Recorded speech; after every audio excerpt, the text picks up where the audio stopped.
There's one fighter that is obviously near and dear to my heart because I like anytime you can become giant and also giant. It's really fun. We have the Rune Knight in Tashas as well. So the Rune Knight was the child of an other subclass that we did, the Giant Soul Sorcerer.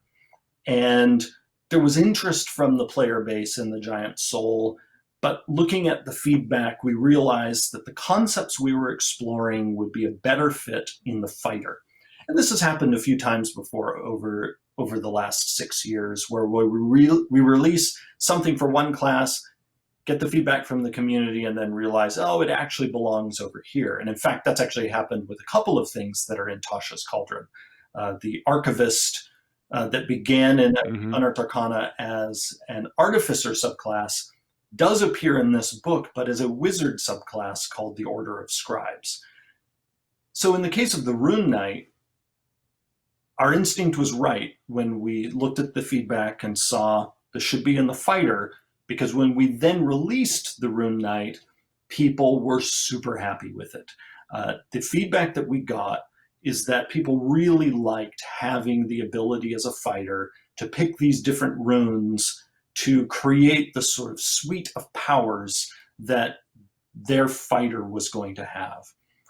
I'm also excited about this subclass being in the book because it is a very different approach to a fighter having supernatural abilities that I think will appeal to players who want that character fantasy, but don't necessarily want to go in the direction of the Eldritch Knight, where you go full in on actual spell casting. This is a great middle path where it's like, yeah, I do want my fighter to have some extraordinary abilities that go well beyond what a person could do in our world, despite, how much they might train with their sword.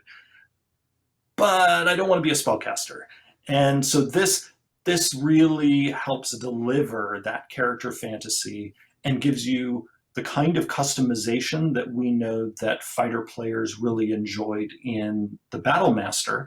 And so this is sort of a nod at like both the Battlemaster and the Eldritch Knight, but going in an entirely different direction in terms of the design implementation, while also delving into some fun storytelling involving the giants of the D&D multiverse, because the D&D giants for many years, not just in 5th edition, have often been associated with different magic runes that have different properties based on the thing that you inscribe that rune on.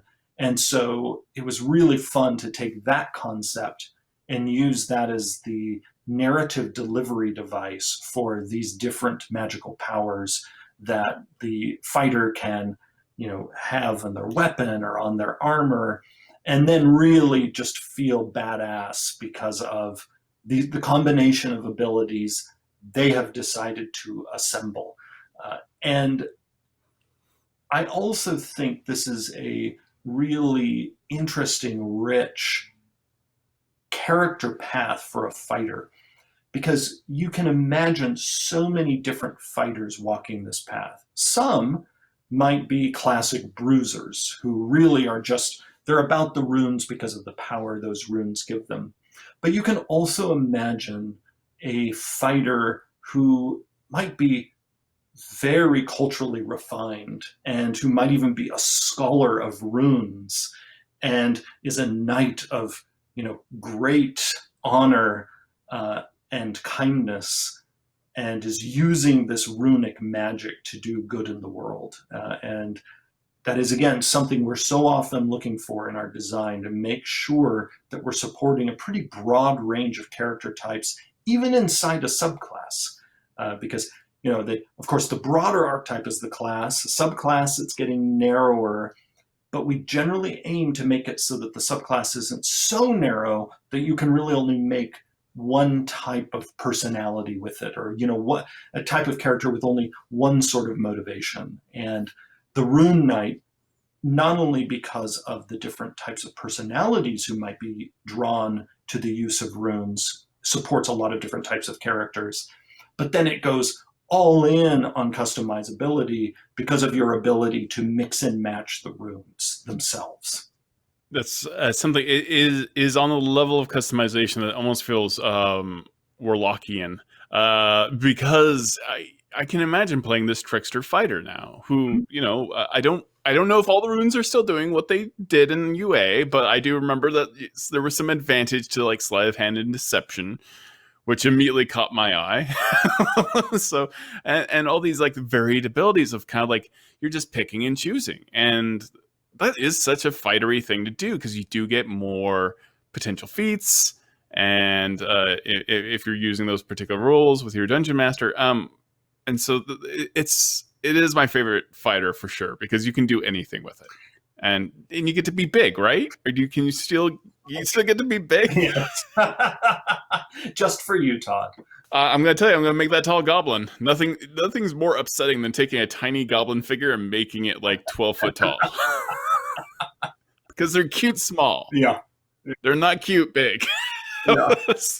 That's very upsetting. If you ever saw a legend, think of a tiny goblin. Okay, like that goblin was kind of adorable, but then they met the hag. Hag was not adorable. Yeah. I would argue the same exact design, but once it gets 12 feet tall, it's not fun anymore. It's very upsetting. I'm very excited for the Rune Knight. Pre-order Tasha's Cauldron of Everything on D&D Beyond and unlock exclusive pre-order rewards, including digital dice.